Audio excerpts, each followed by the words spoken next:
Hello and welcome to a football podcast with myself, Kristian, Jack, and Stephen Caldwell. Today we chat about the Women's World Cup, Canada defeating Cameroon, Portugal's Nations League win, Toronto FC's Friday night against VAR and Sporting KC. We'll break down Canada's chances in the Gold Cup and chat all things US soccer with Fox analyst for the Gold Cup and former teammate of Stephen Caldwell, Warren Barton, who will join us on the phone later. It is our Gold Cup preview show, but before we get to that, the Women's World Cup is now underway, and it's been a while since we've talked about anything, guys. It's good to have everyone back here. There's got the Women's World Cup going on. The Nations League happened. Gold Cup starting. Champions League club football seems like a long time ago, particularly for Tottenham fans, right, Sean? Yeah, it took a while for me to get over it, but here we are. Anyone shocked that Harry Kane played? I was shocked. I don't know about Very you shocked. That was a surprise. He just looked as sluggish as he did in Madrid, didn't he? Harry just needs to go and take his baby and his missus and just, I don't know. The man needs trophies. Go to Ibiza or something. I don't know where Harry Kane might want to go, but he likes America. Yeah. You know, so New England, hang out with Tom. Exactly. Miami. You know, future MLS star Harry Kane. I'm sure we'll talk about that on the podcast in about 10 years. Anyway, England-Scotland played in the Women's World Cup too. We were robbed, weren't we? I don't know, were you? Penalty kick. Dodgy decision. Dodgy decision. Come Dodgy. Came off the hand, but it was very unfortunate. And then declaring interest. We got a late goal. We had a good push, but it really, I was looking to see that pressure at the end. It never really came. But I think Scotland did well, hopefully. They did well. And Japan, Argentina was a draw, wasn't it? It was 0-0, yeah. So you got a shot on you. Yeah, it's looking good. There's some interesting things. I know Scotland had a difficult Euros 2 years ago, but they had a number of injuries to key players at that time, and they're back now. So they look good, and it's such an achievement to be there anyway for the game in Scotland. Brilliant, and a brilliant start for the game in the UK. 6.1 million people watched it Amazing. On BBC, which is an absolute magnificent number for the Women's World Cup. And we don't have our number right now because it just literally finished, Canada versus Cameroon, but I'm sure we'll be getting a TV number on TSN very soon about that as well. Finished Canada 1, Cameroon 0 in Montpellier. We just sat and watched the game together as we're taping this now. It just literally finished. Our thoughts overall on the game, I would say that Canada obviously dominated possession, had a lot of the game, a lot of the ball. Maybe disappointed that they didn't put away more chances. It was 2 or 3 more I think they would have liked to put away. But as we've said before in World Cups, men's and women's, or in men's and women's tournaments, we could say the same about Germany, who we watched earlier this tournament in the Women's World Cup. It's just about getting a win. Get a win and move on from the game. It wasn't necessarily an easy environment. Cameroon were quite physical. Yeah. And actually had a few chances and probably had the best moment of the match when Canada scored, but overall, job done. Yeah, job done. I think it was always going to be such a difficult match for Canada with Cameroon sitting deep and you know, playing the defensive game. It's not really Canada's strength to break a team down, so chances were going to be at a premium, and that's how it went, wasn't it? KJ had the ball and never really created too much. Scored a great goal from Kadisha Buchanan, brilliant header from a lovely ball into the box from Janine Becky. It was a perfect cross. She met it well. I thought it was an outstanding header. I said to you when we were watching it, it was easy to sort of try and power that one, put it over the bar, but I love how she just kind of guided it into the ground. You scored a few of them yourself. Yeah, I scored a couple, but she sort of got past it a little bit, and like I said, it'd be easy you try and use the neck muscles to get more power into it, and you would have put it over the crossbar. She just kind of nodded it into the ground, used the turf for it to skip up into the roof of the net. Brilliant finish from one of Canada's most important players. And then it was just a bit scrappy. I don't think they were ever under any real pressure, or there was ever a moment that you genuinely thought Cameroon were going to score, but you would have liked it to be a bit more convincing, wouldn't you? Yeah, I would have dedefinitely liked it to be more convincing, and I think they would have. I think that coming in, they've got very high expectations of themselves, as they should, and they would have liked to have won by more. But in the end, I think it means less in these kind of games when, and what I mean by that is that the 24-team format, rarely, if you're a good team, you need to worry about goal difference. Yeah. Do you know what I'm saying? Yeah. Like if it was a 32-team World Cup and it was top 2 getting through, you'd be like, we only beat the weakest team by 1. And there's a chance that I'd say the weakest team. I spoke to some experts and people who know this a lot more than I. Carm Moscato, for example, who's over at TSN with Luke. She thinks Cameroon are better than New Zealand. She picked them to go through the group, finishing 3rd. So I didn't, but I'm just saying. So my point being that in a tournament where you can get through finishing third, it doesn't affect the goal difference. I'm not saying Canada would accept finishing third, but you know what I'm saying. Winning 1-0, not as much of a hindrance. You just got to win the game. Win the game. You know, you don't really want to peak in the first game, do you? You want it to get better and better every single game. So, you know, most teams, even the teams that win the World Cup, they start slowly. It's a gradual build-up of momentum, and I think that was the case today. Positives for me, Sophie Schmidt was excellent, really smart, used the ball well, was always there, always giving great angles and connecting the different facets of the team.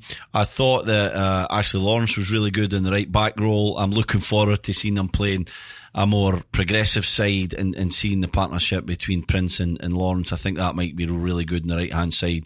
I want to see her get forward more and actually maybe at times get beyond Prince, have Prince come inside a little bit and get beyond Prince and try and create some service for Kristian Sinclair. And I think everybody was competent. Becky was competent. Sinclair had some chances. She could have got another goal closer to the record. Yep. I think she might look back in the highlights tonight and think, I probably should have got a goal, but she was present in the game. She was part of a lot of good actions, and they'll be better for it. They're in the tournament now. It's always nice when you go there and you're anxious, you're waiting on the game, you're waiting and waiting and waiting.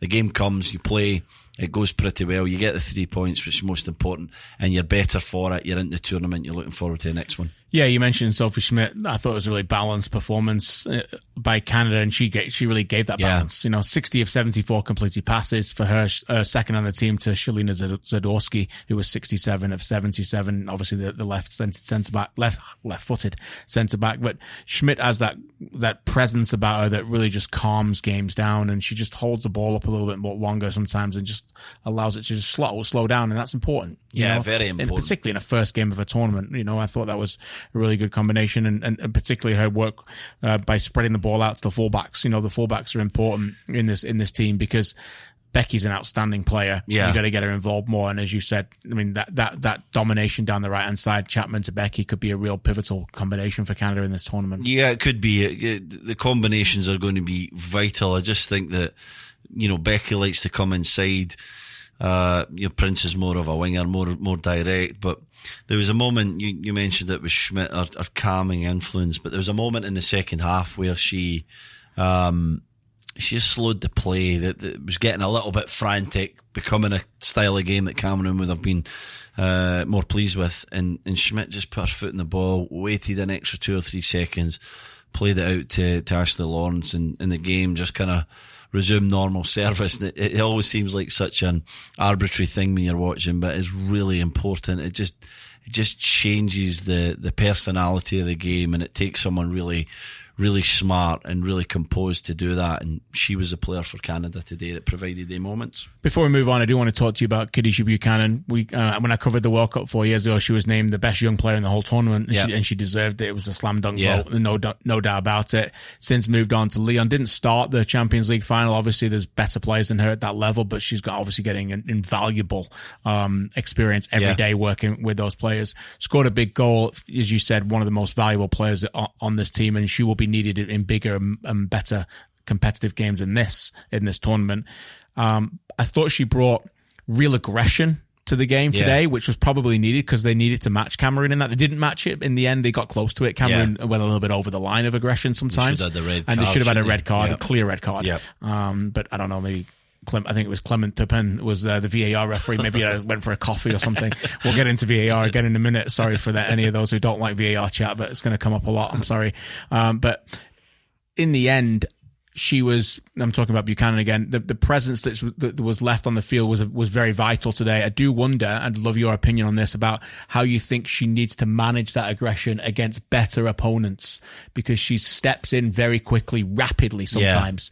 And maybe that was just what she wanted to do today, but I think she's going to have to curb that enthusiasm, so to speak. Yeah, it's a hard one, isn't it? Because she sets the tone and she is super aggressive, and the team sort of respond to that. There's not a lot of aggressive players in that team, so they need that from her. But we were a bit like a few times looking at it thinking maybe she needs to be careful. Even in the box, like dangerous penalty. In the box, diving in, being very, very aggressive, and I think she better keep an eye on that. I'm thinking playing against better players, even in the group stage, when she comes up against Vivian Miedema, who's a very good player for the Netherlands.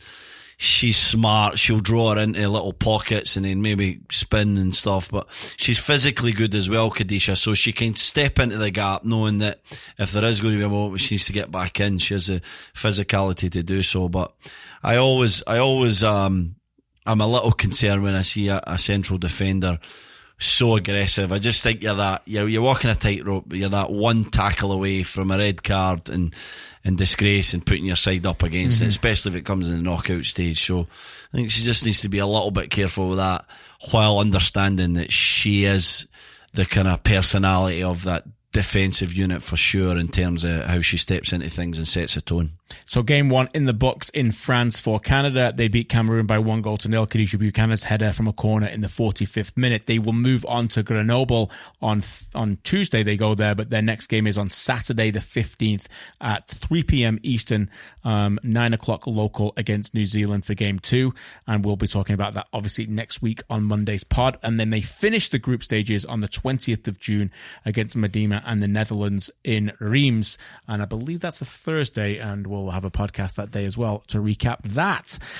Elsewhere in Major League Soccer, Toronto FC 2, Sporting Kansas City 2 at BMO Field on Friday night. Toronto FC conceded 2 penalties to Sporting Kansas City, but in the end, a 94th minute equalising goal by Jordan Hamilton settled the score and settled the overall nerves in BMO Field a little bit on the bench as well. I was down there by a very combustible bench of Toronto FC, who I thought were angry and passionate about Vancouver the week earlier. Let's just say that if they didn't get a point out of this one, I'm not sure how Greg Vanney would have handled the press conference afterwards in the end. His usual calculated self, but don't think many of them, and I'm talking about even the Sporting Kansas City players, in the end were overly impressed by the referee. Yeah. It was a challenging night for Mr. Bouzakas. Yeah, a very challenging night. He stopped the flow of the game. He became really pernickety, in my opinion, with decisions that he made. He was fouling pretty much every type of challenge. And I believe you used one of my favourite words in commentary, pedantic. Pedantic's my favourite word. I went for pernickety the day, but yeah, pedantic's the one that summed it up, didn't it? It was like he was stopping the flow of the game. Actually, quite a good game, wasn't it? It was. Two teams that were trying to attack. Pace was great. Yeah. Much better than BC Place much better the week before. Many games. Yeah, you're right. Yeah, two sides understanding the importance of a win. KC have had their injuries this season, but remarkable. They've only won 1-11 now, one win in 11 games for KC, which is incredible. After one clean sheet in 15. Is that right? Yeah. After I called a game that they did against Montreal Impact at home, they won 7-1. They looked amazing. Right. MLS Cup contenders. Yes. They basically won one game since then. So they're a team that have injuries, but they came out, they wanted the 3 points. TFC, of course, need the 3 points as well. A good match.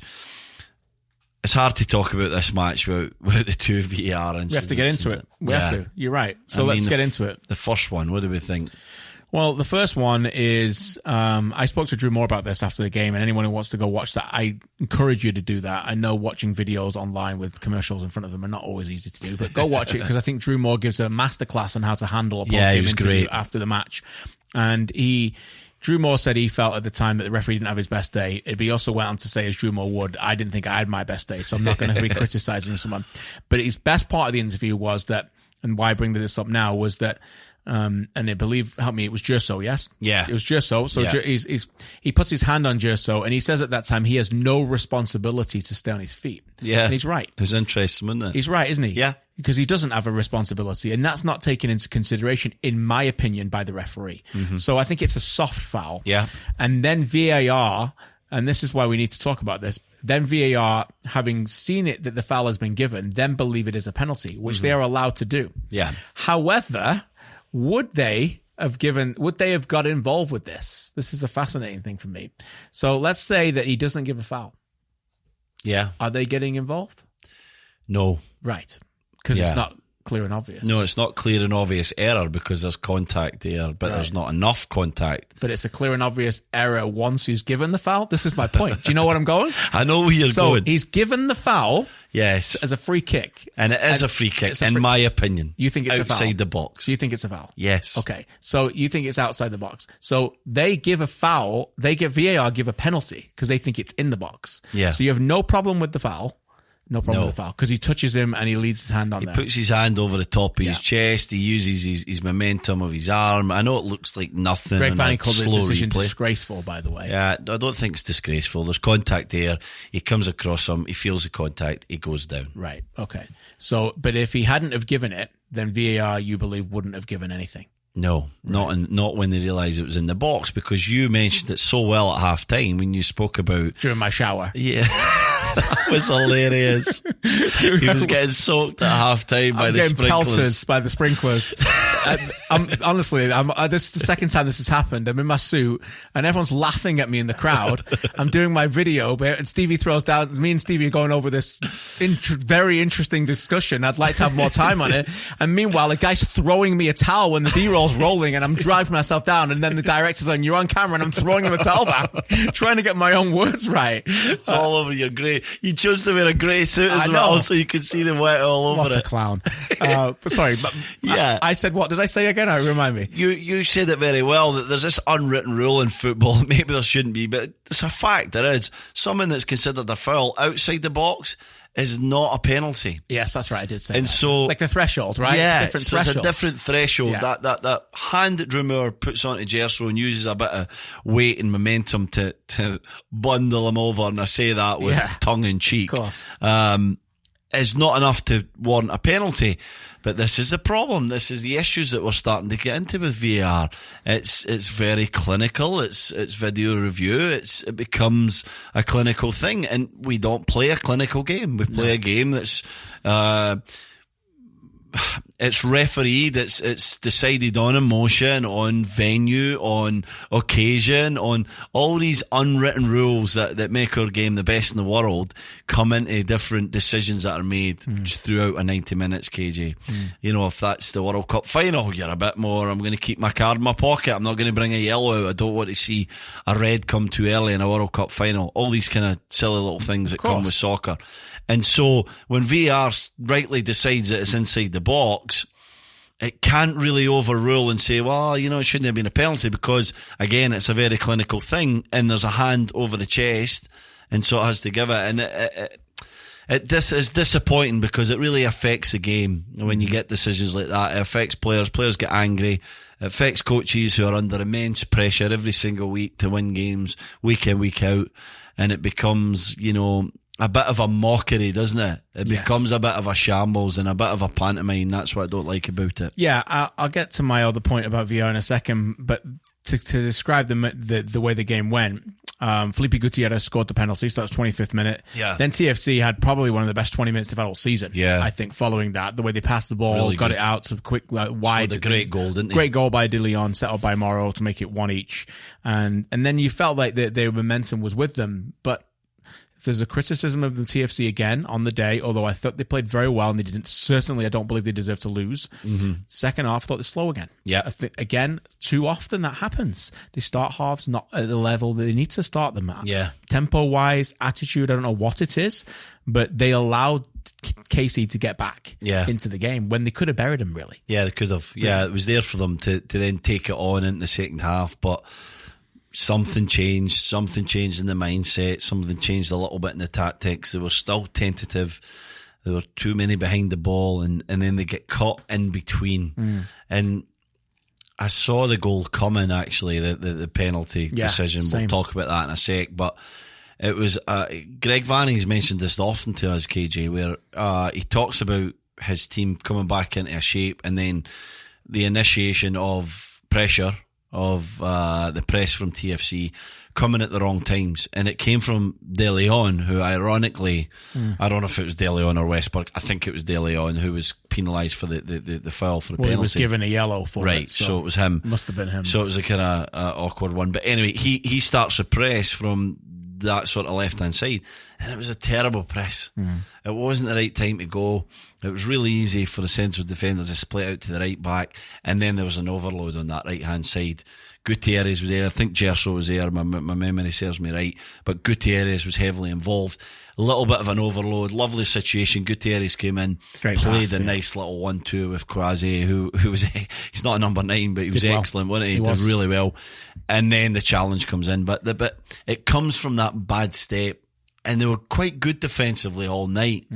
But these are the small little things that are really important that Greg Vanny's mentioned to us, that we just see wrong too often from a Toronto FC side, where, you know, you've got to know, if you step there, the first decision is this step right? Can I affect this centre back and what he's going to do? The answer was no. Bad step. But if I am going to go and I am going to step, will my colleague, my partner, my teammate come in behind me? Will he step with me? And will I initiate a pressure from my team? And the answer is no, because they're doing it in ones and twos, and they're doing it too often. That happens That happens a lot in every game. And they're doing it without the plan, KJ, without a real identity to the way that they press and when they press and from what area of the field. And it's small little things, and it leads to 4, 5, 6 passes later, a penalty decision, which was wrong in my opinion, that leads to a goal. And these are the things that TFC need to clean up if they're going to get anywhere near challenging, because it's not good enough. Completely agree, and it's nice to actually talk about something refreshing, because I think we've talked a lot about their lack of balance as an attacking unit, but that's something we haven't talked about enough, and it's definitely an issue, is that the way they collectively defend. And that is an issue. Finally, before we get on to Portugal, Netherlands, you mentioned it, they concede a second penalty, again put away by Felipe Gutierrez. You say no penalty. Not a penalty. I don't think that, again, VAR stepped in, the referee didn't give it. Nope. Right decision in my opinion. That was not clear and obvious. De Leon put his foot across. I didn't see any real contact with Gutierrez. I thought in the first instance when it was going to go to review, he came right across him. I don't think so. I think Gutierrez was going to ground already. Very bad decision in my opinion. Again, another unwritten rule of football, especially in light of what had happened before. You know, you need to be sure if VAR is going to come in there, it has to be clear and obvious. It has to be the right thing to do, and it wasn't in this occasion, in my opinion. No, I think I agree again using that word threshold. I think it was below the threshold of clear and obvious, and I think that they would be disappointed that they stepped in on that. One final word about this, and we are in the middle of a genuine footballing revolution right now with VAR. Okay. It's like a discussion almost every single week on every platform that you want to talk about. And some people don't like it. I think we need to embrace the discussion and think about how we can get it better. I don't know if it's because I've watched some England, some Cricket World Cup stuff this week where their review system is absolutely magnificent. The way that you can hear it in the stadium. But one thing I'll say about this, and then we'll move on, is that it leaves an unsatisfactory taste in the public's mouths in the stadium, and they've got to get it better. Okay? It's one thing for you and I to look at that, and we've got the benefit of a replay, and we've got commentary, and we can talk about it on air. The people in the stands don't know what's going on. They don't know whose foul is it? What are you reviewing? You've got to find a way of educating these people. You need these people on your side. How do you get them on your side? Educate and inform. I don't care whether it's putting it on the screen. They've got to do a better job of it, mate, because people are just getting mad and angry and frustrated, and they're going to do that anyway if it's against their team. But if it's like anything, you go to a court of law. If you present facts and evidence and you give them a way of seeing that this is with ultimately the expert in his field has decided this, you might not like it, but you got to respect it. Of course. But now they're not liking it and they're not respecting it, and that's a massive problem. Yeah, it's a massive problem. I know when it comes into Premier League, there's going to be more transparency. There's every stadium that has a screen is going to show it and going to take you through the process, which I think's a great idea. And I know there'll be controversy with that in England, but you're right, KJ. You said it best. The facts are the facts. If the facts are that the right decision's made, then you can gripe about it if you're the home team and the away team's got a penalty. But that's what it is. The thing at the moment for me, and we are big fans of VAR. We still are. We still think that we'll get it right and that this will be good for the game. But the problem at the moment is that this has not improved the game at the moment. It's still subjective. It's still opinions.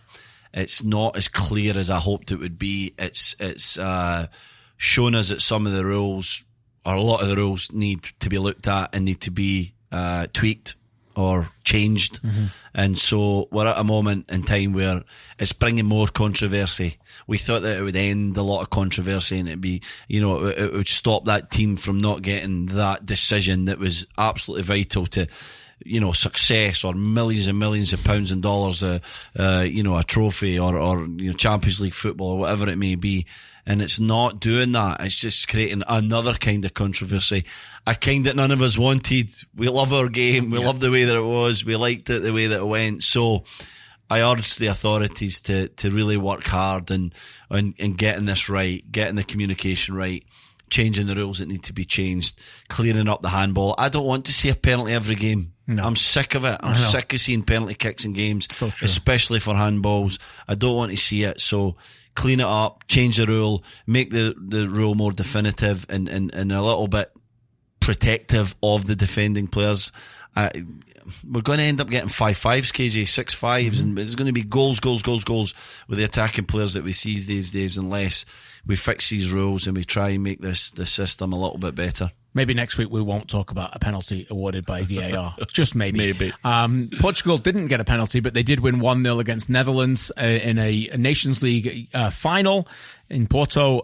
In the end, probably narrowly the better side, but a very good game, I think, for a final. A very tactical game for a game at the very end of the season. A game that I think the best compliment I could give it is that it felt like a club game. Yeah. And you don't always feel like that when you're watching international teams. And Portugal were very organised. Netherlands look a very different team under Ronald Koeman.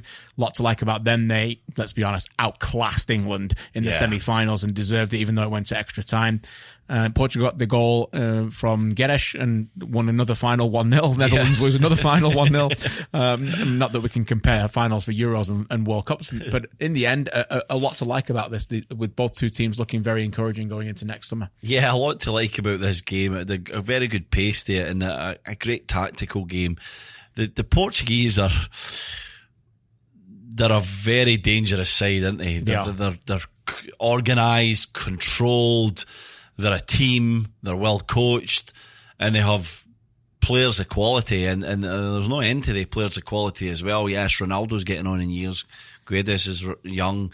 Bernardo Silva, Bruno Fernandes was magnificent. Yeah. William Carvalho looks like he can go forever. Yeah. Ruben Diaz has a bit of energy in at the back. Pepe was injured. Fontas looked good. He's one of the older guys. Yeah. A real mix and blend there, experience and age, and then youth, and good goalkeeper, a good goalie. Yeah. They're a solid side. They're going to be a real threat when it comes to Euros. They're a danger. If Ronaldo is still going along, which I think he will be, they'll be close, and an exciting young Dutch side who, to me, are very interesting as well. The things that they're doing tactically, the way that they play. They're a couple of players short of being truly elite in the UEFA section, in my opinion. A striker mainly being that guy. Two outstanding centre halves. A left back short. A right back short, probably, in my opinion, and a centre forward, because the midfield's sensational. Van de Beek was on the bench. He couldn't get a game. Darun did exceptionally well. Was great, yeah. Had a brilliant season with Atalanta, and Frankie de Jong's going to Barcelona. So a great game, a real tactical game that was going to be decided in a great moment, and Guedes provided it. He's a good player, isn't he? He's getting better. He had a brilliant season with Valencia. And what do you think about the goalie? Could he have maybe saved it? Should have saved it. Tillison, yeah, should have saved it. Got enough, but he got more than enough on it to palm it away. I think he should have saved it. Yeah, probably a top goalie saves it, doesn't he? I think I like Tillison. Maybe it was just one of those mistakes. Yeah. But yeah, he should have saved it. For me, two quick things. Portugal need more players who can score than not called Ronaldo. So the more you can get players like Guedes getting more and more goals, and Bruno Fernandes at international level, you can rely on them. You're going to win, you're not going to win competitions, major European competitions and World Cups doing the way Portugal did it last time. You got to be able to find different goal scorers. So, that's important. I think and it's funny because people will probably jump all over this comment, but the more you can reduce the responsibility of Cristiano Ronaldo, the better they are. Yeah. You know what I mean? Yeah, I agree. I don't care if I would prefer him to have less and less touches.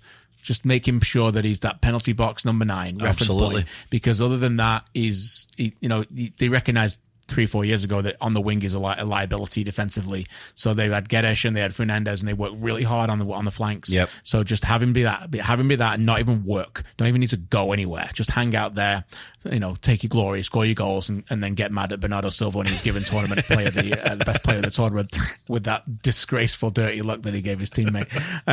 That's one thing on them. And the Netherlands, I like De Roon and De Jong and Wijnaldum. I think they've got a really good combination. Wijnaldum goes quite high a lot and makes it difficult for the fullbacks as well. So a lot to like about that. And in the end, the Nations League provided success. It was great. It was really great start to the Nations League. It's only going to get stronger. It is.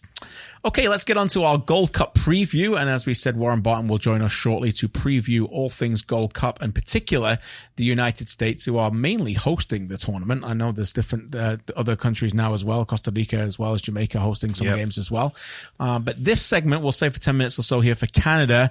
And they play Saturday against Martinique in the opening game, followed by obviously a game against Mexico, which will be a challenge that comes in Denver next Wednesday, June the 19th, followed by a game against Cuba on the 23rd in Charlotte. So let's get into what we believe are Canada's strengths, maybe weaknesses. Maybe we try and pick their 11 if you want. I mean, we could do. If you want to go there as well.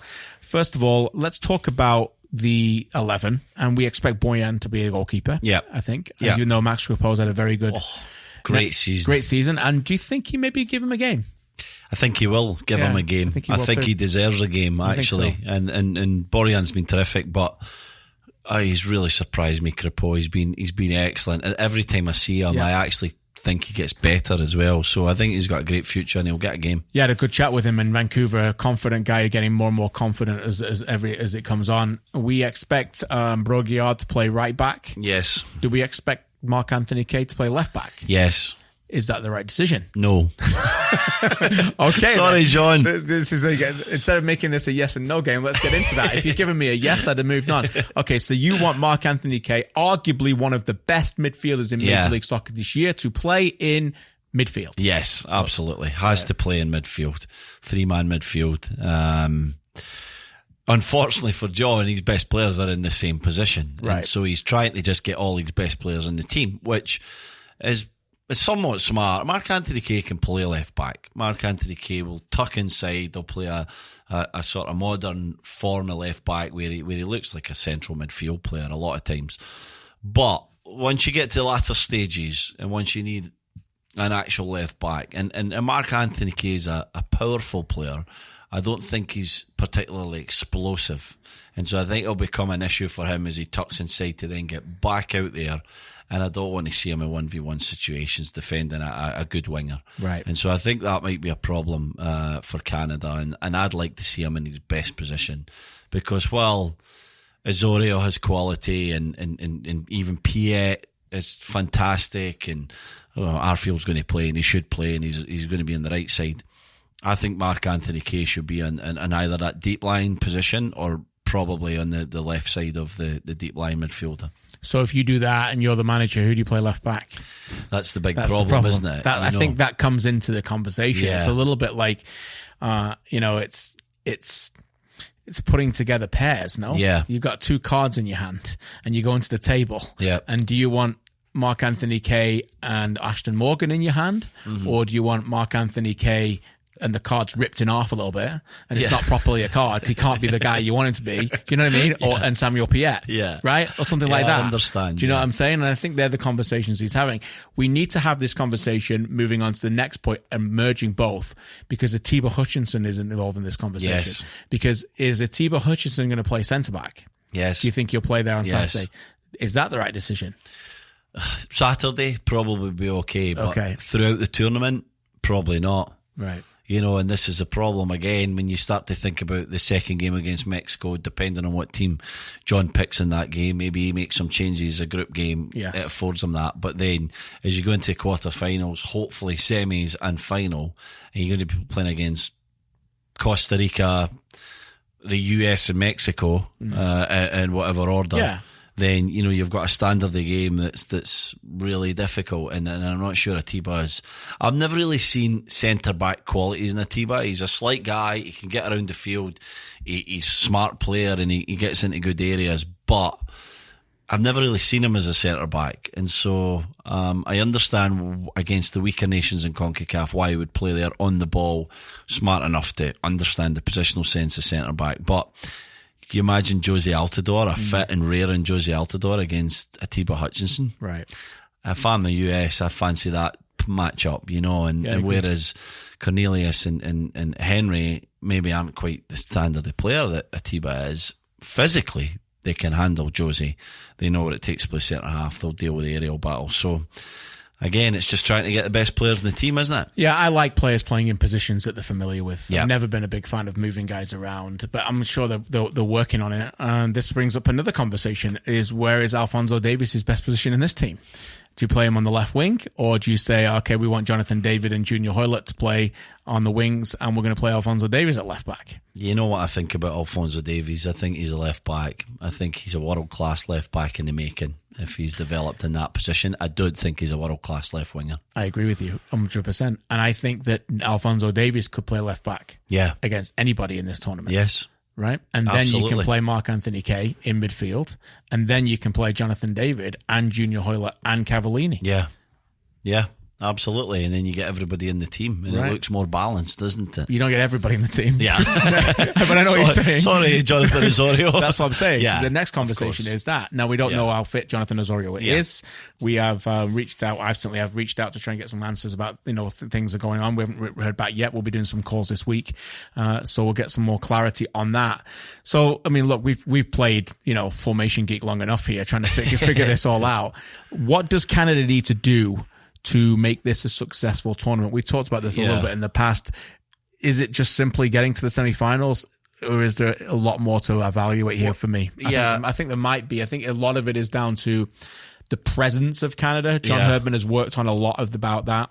I think a lot of it is about going out there and having an aura about Canada now and not being in this inferiority complex as prior to that. We've both been around this group. We've both been around John, and the positivity is real. Yes. The buy-in is real from the players. They are a really close, tight-knit group. That is not fake for the media. That is a fact. And I'd like to see that go out there on the field, and I'd like them to go out there and dictate at least 2 of these 3 group games the way they want to see these games played out. Outcomes and results sometimes are difficult to really to judge, and you hope that they are a byproduct of what everything else you do, and the outcome comes out itself. A game of randomness sometimes may go against them. Yeah. But ultimately, I think that's what I'm looking at. Obviously, results matter. Scores are going to evaluate the way that they progress through the group, and how people are going to remember them.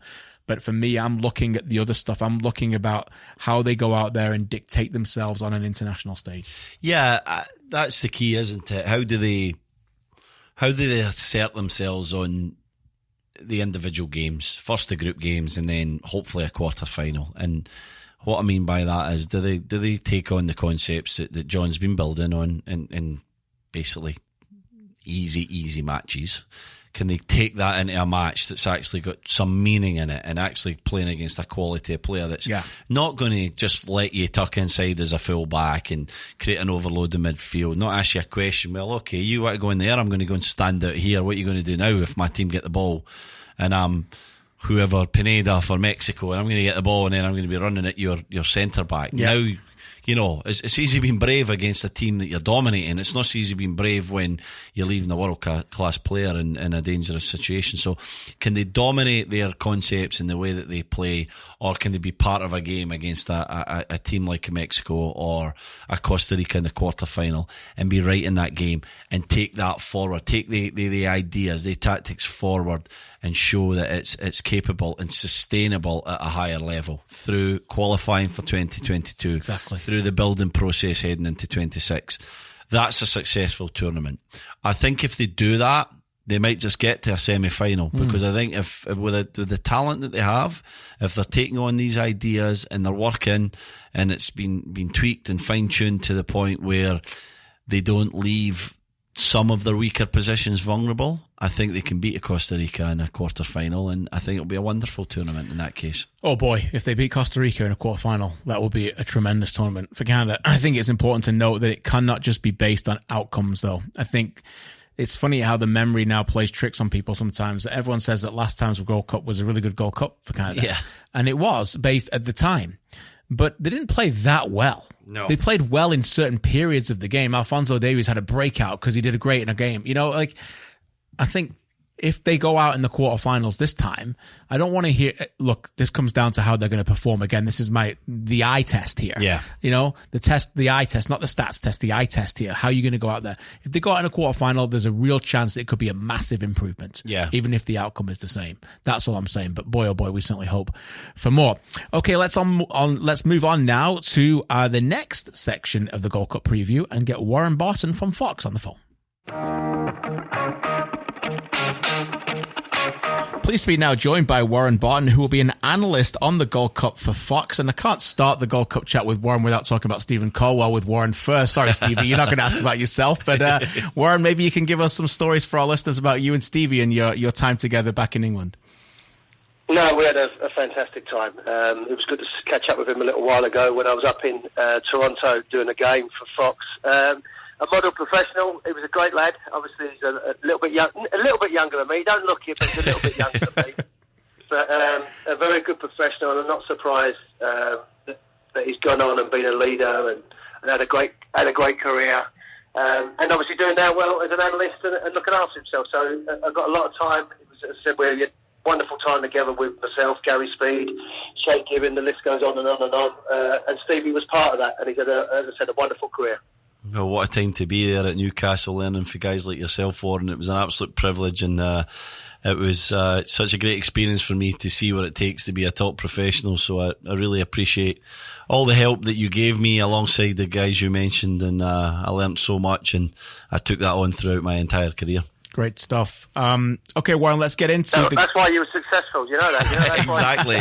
I'm on 10% of what you earned. You should give me 10%. That's right. You keep on him. Let's get into the US. They have obviously had a terrible time over the last few days, losing Jamaica and then the 3-0 loss on Sunday to Venezuela. Warren, very negative storylines around this team at the moment. Obviously, a lot of that is born out of the frustration of not qualifying for the World Cup last time. But I was saying to Stevie earlier when we were just preparing for this show, it reminds me a little bit about what it used to be like covering England or watching England a little bit with extreme negativity, more talk about players that are not there, a lot of anger and aggression to the players that are there. It doesn't seem like a very good time right now for this United States soccer team. Yeah, but we wasn't that bad. I tell you, we had bad times. No, from our point of view, obviously, with the disappointment of not qualifying for the World Cup under Bruce, was a major blow for everybody involved in US soccer, whether it's at club level, academy level, or right the way to the top of MLS and national team. So that was a major blow. And I think everybody wanted an instant success and a transition. But the players that have been involved in the squad over the last 3 or 4 years have found it difficult. The expectations are high, and obviously the demand is there from the public, and that for me that's a good thing. You want to be under pressure. I think in the past too many times it's been, well, it doesn't really matter. We'll just see how it goes. We're trying to develop. No, them times have gone. And the frustration that you're talking about in recent weeks is that magic wand, but that's not going to materialise straight away. Greg's a good coach. He understands the game. He wants to get the best out of his players, and I think he's finding out quickly that there's only a small pool that he's really going to look at that are going to be successful on a world stage, because some of the players that have performed in these games, and Stevie will tell you, it's sometimes just the basic things they don't understand, whether it's their touch on the ball, whether it's making an angle for the ball, whether it's having that desire to get forward, to get back. It doesn't seem to be there. And that's something that would concern me as a coach. But there's obviously players that will come in. Kristian will be there, Weston McKinney, Tyler Adams, Josie Altidore will come in, Michael Bradley. So you're going to have established players that have played at a high level for a number of years. So there will be a change going into the Gold Cup. But I think what Greg's found out very quickly is that this pool that he's got is small. And he's going to have to work with someone like Tad Ramos, with some of the younger players coming through, to see if there are players that they can develop. And it needs to be happening quickly, because you know as well as I do, fellas, the Americans don't do second best. They don't want it. They want to be competitive, they want to do well, and they want to be competing at the highest level. So that's something that needs to happen quickly. But I think it's a good thing with the criticism for the players, because it's a bit of a reality check. I think too many of them think that it's too easy, and I've heard Stevie talk and commentate on the MLS games, and he's right. It does mean a lot to train well, to be a good professional, to be the first one at the training ground, to be the last one to leave. If you want to be a top player, if you don't, then you'll just be mediocre, and that's what we're getting a little bit at the moment. But there are signs that it obviously will improve, and he knows now quickly in the job that he's not going to have months and months to prepare because people want success. I think that Greg's a coach who really believes in his style, Warren. I've heard a lot of nonsense about that style not being applicable or being able to play that way in international football. Do you believe that it's more just the opportunity that he's given the MLS players in particular to see if they're up to that level and or less about the style, or do you think that he does have to maybe curb the way that he plays a little bit and try and be a wee bit more pragmatic at the international level? No, I think when you first go in as a coach, you have to make that stand of how we're going to play, and then maybe fine-tune it as you go along. Look at Pep Guardiola. He went to Man City. He said, I want to play out the back. The goalkeeper couldn't do it. So then told him to kick it long. So you change to your means of what you've got at that time. And I think when you're a coach first going into a football club or a national team club, you have to have foundations and say, this is how we're going to play. As soon as you start adjusting quickly, that's a sign of, not of a weakness, but players will say, well, are we playing this way, or are we playing your way, or how are we going to play? And you know, Stevie, as well, once players start guessing, you've got a little bit of anarchy breaking out. So I think he has to be rigid and say, this is how we're going to play. They're good enough to play it. They just have to understand how he wants to play. Warren, you remember under Jurgen Klinsmann, there was some criticism about too many Major League Soccer players at the time in the United States team. Do you subscribe to the theory that some people are writing this week that there's not enough competitiveness within this US national team, and that might be out of the fact that they're playing in MLS and not necessarily in the competitive environment of European football? Is there anything to that, or is that really unfair?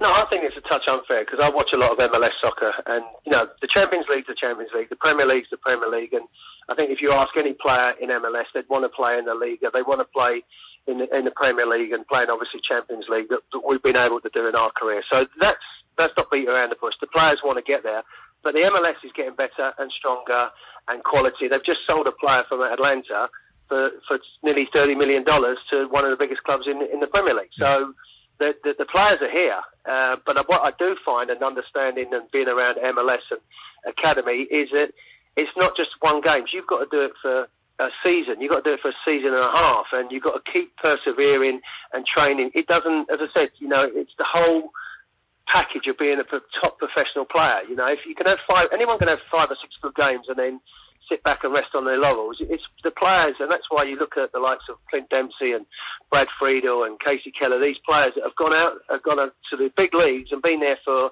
5 years, 10 years, 8 years. Anyone can go for 3 months and just see how it is and no, it's not for me and come back. But the MLS is getting better. There's no doubt about that. It's the competition is getting stronger.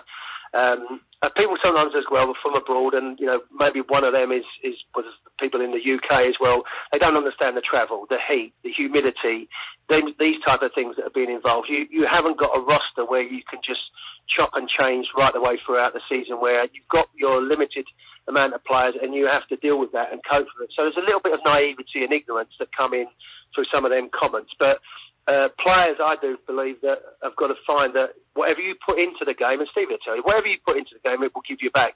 If you take shortcuts as a player in the MLS, you're not going to get what you want out of it. And now, whether that's winning championships or being in the MLS for a decade, or you go off to maybe play for PSG or Barcelona, or, as I said, teams in the Premier League, it's entirely up to you, because when you get that chance, you've got to take it.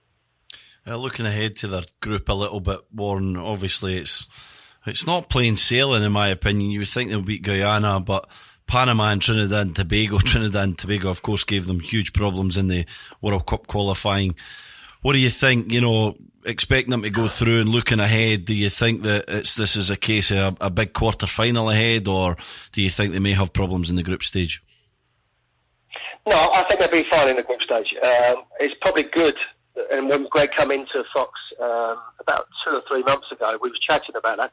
He's quite pleased that he's got a tough group, because it will give them, because there's a target on their back, whether it's Mexico or the US in Gold Cup. people want to try and beat them, and you have to understand that quite quickly. So, like you said, when you're coming against Panama and Trinidad and Tobago, that on their day can turn it on and can be a difficult proposition. The US have to be up for that game, and they have to be prepared. So, but I do see them getting stronger and better in the tournament. The squad of players that he's got are good enough to go all the way, but so is Mexico, and so is the likes of maybe Jamaica, who caused them some problems and couldn't handle the physical side of it. So, you look at that, and, Canada, I was watching a program about Canada and the team that they've got, and that togetherness and belief, they're going to be a dangerous team as well. So, the US have to go into this tournament knowing what the expectations are and dealing with that. But I think they're good enough to do that, and I think the games they've got coming up will make them aware of that very quickly. Warren, what would be a successful tournament for Greg Berhalter? I don't necessarily want to talk about the US here in this question, because obviously the players are there to win. But from a coaching point of view, results take care of themselves. Obviously, if you put together the outcomes is something you can't always control. But what would you think would be a successful competition for this? What would Greg Berhalter be looking to try and accomplish here at the Gold Cup?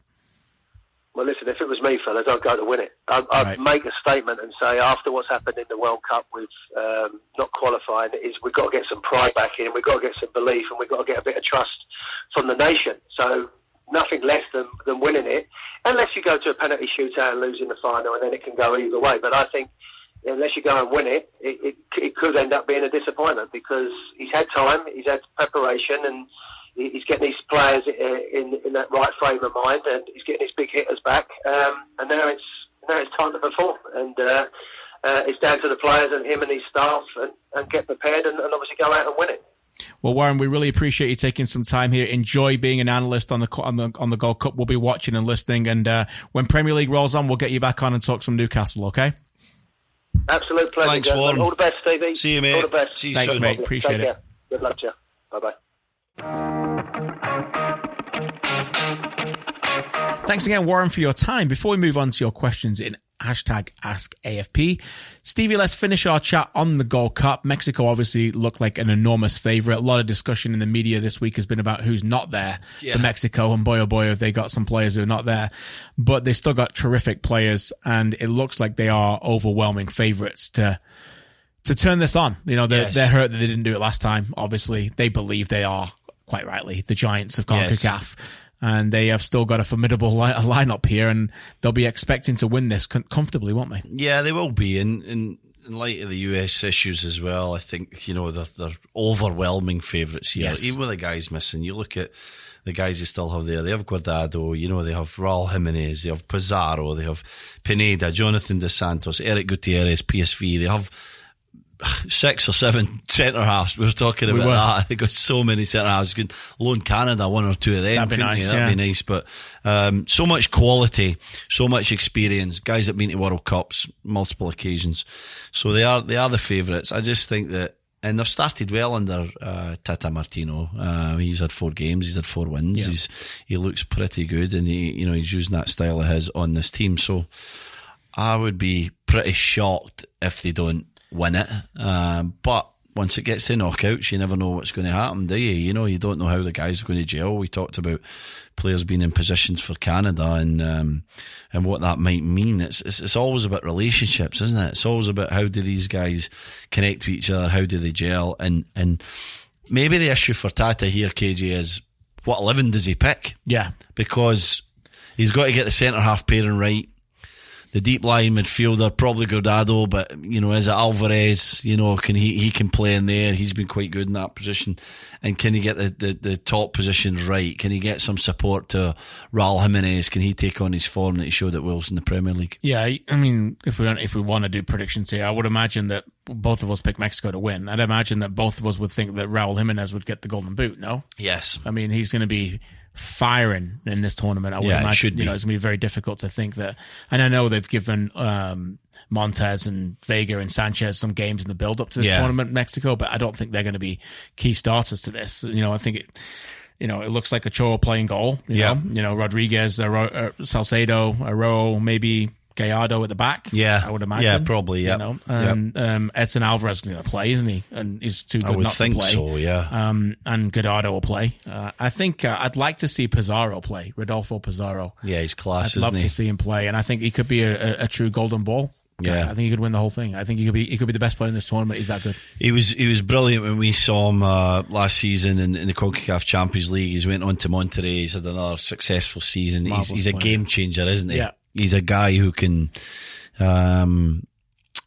drift. He doesn't need to be in the game for large periods. He just sort of comes in and has a moment of quality. He's a game changer. He's a guy who does something very special, sees a pass or does a little bit of skill, puts it in the back of the net. And so I think they have to try and find a position for him. I like Pineda as well. I don't know if he gets a start, but he's one that we liked and through TFC's CONCACAF Champions League campaigns as well. And I don't know, that's the issue. Who do you pick?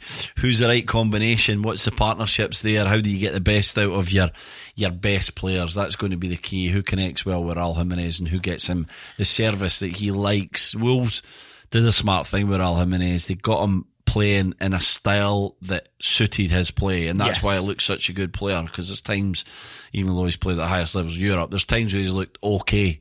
Now he looks fantastic. Can they get similar pieces to create a similar style for him to succeed? Hopefully, it should be a good tournament. I don't know if many people think otherwise. Do you think USA-Mexico final looks likely, doesn't it? I mean, I'm looking forward to Leon Bailey. Looks like a star player. Yeah. We did a lot of games when he was at Leverkusen. I don't know whether anybody else is going to beat Mexico. The US, you just never know. As we heard from Warren, they could build up forward. Yeah, it depends. They've got a lot of things to like about They've got big lineup issues as well, hasn't it, Greg? You know, who does he pick? Does he go back to tried and tested, or does he stay strong and try and get some players, some real experience through this Gold Cup? Honduras lost to Brazil, no real embarrassment there, but it was 7-0, you know, so they're having some of their problems as well. Well, Brazil don't have Neymar anymore, so they're better. I really fancy Canada, KG. I really fancy to win it. them. Not to win it, but I got excited there. Look at you. He was right on top of that there, wasn't he? He loves it. I was going to win. No, I really fancy them to do well. I'm excited for this young bunch of players. I do think that they've got real quality, and they've got guys that this is their time. This is their tournament. This is when we look back and we think, you know, in 10 years' time, when we assess the decade that's been for the Canadian national team, I do think we'll look at this tournament as being very pivotal, and players that become absolute regulars and some superstars for the national team will have sort of broke out in this tournament, became, you know, real big hitters at international level. And you can hear Stevie and I on the tournament on this very podcast, as well as TSN. Over to you, Shawnee, for #AskAFP. Thanks, guys. Dino asks, with 58 players, MLS players participating in the Gold Cup this tournament, is a 14-day break long enough for this league, or should they find a way to shut down for the entire length of the Gold Cup? Shut it down longer. Shut it down. The whole tournament. The whole tournament? It's a disgrace. It's like, you know, how can you have a league when your players are away? It's just, it makes a mockery of the regular season. And we are always harping on about making the regular season more important. This just makes it even less important. Yeah, longer. Get it longer. And when we understand there's a lot of hurdles to make that, and we don't have a lot of time to do that right now, but I promised in an upcoming episode one day we want to talk about how to get MLS regular season better, because we need to talk about that. Ryan asks, why is the Gold Cup always in the United States? Dylan, you got a money sound effect? That is why it is always in the US. And I've said this before, and I'll say it again, definitely is a hindrance for the United States. Yeah. A hindrance. As you watch World Cup qualifiers, they don't have enough games between the cycle of World Cup qualifiers in difficult environments that mean things. Okay. It's a problem. Good point, yeah. It's a problem. Yeah. Basically, like think about if like Germany or somebody played the Euros at home every time. Yeah. I want, like they should be playing big games. Go into an environment, Spain and Madrid or wherever, and you'd be like, what's just hit me like, here? How great would this World Cup be? And, you know, the fact that it's in the United States is for money, I get it. But how great would this Gold Cup be would be if the final was in Monterrey or something? Yeah, it'd be class, you know, wouldn't it? Or was it Azteca or something? And then you know that United States would be like, that would be the carrot. Yeah. If you win the game, you've got to go into Mexico to play. Like how important that would be. Be class, It'd be great. And you think about the Euros going all over for 2020. Right. We could have done something like that. They could have. A game in Toronto. Maybe they will one day. I mean, I think they're going to have to do that before 2026. They're going to have to do something like that. Definitely. As like a little precursor for sure. I think we're going to get a similar answer, but Darren asks, why won't CONCACAF have an open draw to decide groups like every other confederation rather than behind closed doors? Yeah, we'll get that money sounder going. That would be nice, no? Yeah. It would be nice, but like, I think there's a reason why. The one thing I don't like about this time is that the groups are staying the same all the way through. So like Canada, like if they win the quarterfinal, you most likely get to play Mexico again. Yeah, it's silly. It's ridiculous. It's silly. But that's because they don't want a crossover. Yeah. So they don't want the United States and Mexico having to play each other. They'll stay on the same side. Yeah. And that makes sure, so even if the US or Mexico finish second in the group, it doesn't matter. They're on the opposite halves all the way through. They make it. You know what I mean? It didn't work out last time, and maybe the football gods will make sure it doesn't work out again. Ringinho asks, who advances out of Group C? Group C. By the way, that's a great name. Right, Ringinho? Yeah. Amazing. It sounds like an amazing name. I'm going to go with Honduras and Jamaica. I think. Yeah. I can't see why not. Well, we're at it. Canada and Mexico for A. Costa Rica and I'm going to go with Nicaragua for B. And then we've done our C, and then US and Panama for D. US and Panama, definitely. Yeah, Honduras, Jamaica. Oh. Big Haiti fan? I'll tell you, I'm thinking Haiti. B is quite an interesting one. Costa Rica will win it, of course. And then they play at home in a game. Yeah, so I think it'll be between the other three. But yeah, it's going to be good competition, that one. Then Canada and Mexico. And finally, by the way, we should say it's nice that they're actually just picking 23 players and not having this rule this year where you can just remove 6 and then you have like Michael Bradley winning the player of the tournament wearing like some. What number was it, Johnny? 30 something or something? Here's the player of the tournament wearing a number that wasn't around at the start of the tournament. No offense to Michael Bradley, but that was just, I think he was even embarrassed by that, being the professional that he is. Steve asks, why play Tyler Adams at right back and not his most impactful position? Can't play him at right back. Can't play him at right back. You have to play him in midfield for me. I know he's listed as a defender when they announced the squad. Yeah. But for me, he is by far and away a better midfielder, and at this level he can impact a game a lot more there. So I mean, you could play Weston McKennie at right back. Yeah, well, it's back to there for Schalke. Yeah, it's back to the one that we said with Canada, isn't it? You want to get your best players in the best position, so you pick your best team. But I'd play midfield. Yeah, but I know that then they're thinking, well, how are they going to fit everybody in? And Bradley and Berhalter likes Trapp. Yeah, I think they like him at right back because of that. You know, you think of the way that Affle played at Columbus Crew, where he tucked in a lot as well. For sure. You know, like we said with Marc-Anthony Kaye, where he will come inside, look like a midfielder at times as he try and kind of box off that middle of the park. So be able to dominate there. I don't mind him at right back, but I am with you. Your best players playing their best positions. Tyler Adams is the first name in the team sheet for me when it comes to US. He's been brilliant in Germany since he moved there. Player we loved when he first came into the Red Bulls team, and get him in his main position, get him bombing up and down, using that energy and legs, and that's in midfield. You guys touched a little bit in your chat earlier, but the footballing asks, given the time restrictions, squad limitations, do you believe the tactical system, as nuanced as the one Berhalter is attempting to implement in the US, capable at working at the international level? I'd like to believe it. It is, surely. Why not? Any system's capable of working, but all systems... He just needs time, no? Well, he needs time and he needs talent. Right. So that's the key. Does he have the talent to play that system? Because you can have these ideas the way that you want to play, and it's no disrespect, but it's okay in MLS when you have time and you can add a few trades and you know, a bit of TAM money used here or there, and then all of a sudden you have a squad in Columbus Crew that play in the style that you want them to play. Well, you don't get that luxury at international level. You get handed a generation of players, and you've got to get the best out of that group. And so I've got to say I've not looked at it closely enough to decide tactically can they players play in Greg's style, but I don't think he's going to change. He's adamant that this is the style, this is the way that Greg Berhalter plays. I think And I love Greg. He's a great guy. We have great time on. But I think there's a touch of ego in this as well. I don't like coaches that stick to systems. But he's only just got the job. Exactly. So it might hard change. for him to say, I'm going to come in and immediately, like Warren said, you go in there and you immediately change the way you play. After that is basically how you got the job. Like I'm sure, I mean, it took him, what did it take him? 14 months to name a coach? Yeah. Like I'm sure he was involved in like a number of like PowerPoint presentations where he's going to explain to like Galati and all the other guys. Of course. And suddenly you're just going to go in and say, oh, it's not working. I'm going to change it. Can't change it can now. You? Can't change it now. No. Can't change it now. But I think modern coaches have to be flexible. You do. Especially when they're handed players, especially when they're handed not the best players. Last question. Daniel asks for your thoughts on the lack of defensive depth, such as Manjikar James not making the Canadian squad and only carrying 3 center backs. They just don't have enough quality. It's the weakest position and when it comes to depth by a country mile for Canada. It's not even close.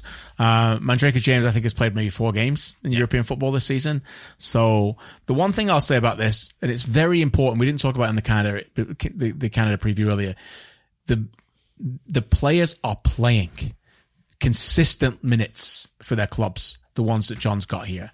And so that's what he's done. And I know that Miller's not played a lot for Orlando, but I'm talking about the genuine players who are going to compete for regular minutes in Canada. I've played at regular minutes in Europe, regular minutes in MLS. And so I don't think he wanted to go out there and get a player who's not played a lot of minutes, like a David Edgar, for example. Yeah. You know, he hasn't played enough for him in that level. So look, it's a concern, but I think as we'll find out that they're looking at other players like Atiba to play there, and they believe it's the 4 or 5 game tournament, maybe that they'll be okay. Yeah, he wants the best players in the squad, and I'm totally in agreement with that. You know, you get your best players there, and you try and work with that group and make them better. And you're right, there's just not enough quality centre backs. There's a guy in London, though, that I would be camping outside his house every single day. Tamori played for Derby last season, Chelsea player. Yeah, if you're listening in London right now and you know where Tamori lives, can you go to Old Canada underneath his bedroom door every day? That'd be amazing. Every Canadian in London, find out where he lives. Don't find out where he lives and just go, Canada, deliver anything you want. We can give him a Tim's run.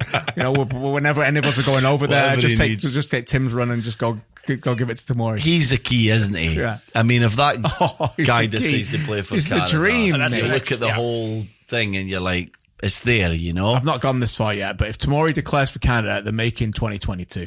Oh, all right, that's big. Oh, let's send him that clip, and that should right there. He's in. He's in. There you go.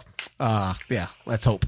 But anyway, that concludes the podcast. We hope you enjoyed it. Continue to rate and review, and please let us know on all social media platforms. Our review of the week comes from Jeffrey P., who says, just a terrific podcast. Love the snark and adore Stephen's stories. Highly recommended. We will continue to be snarky for you, sir.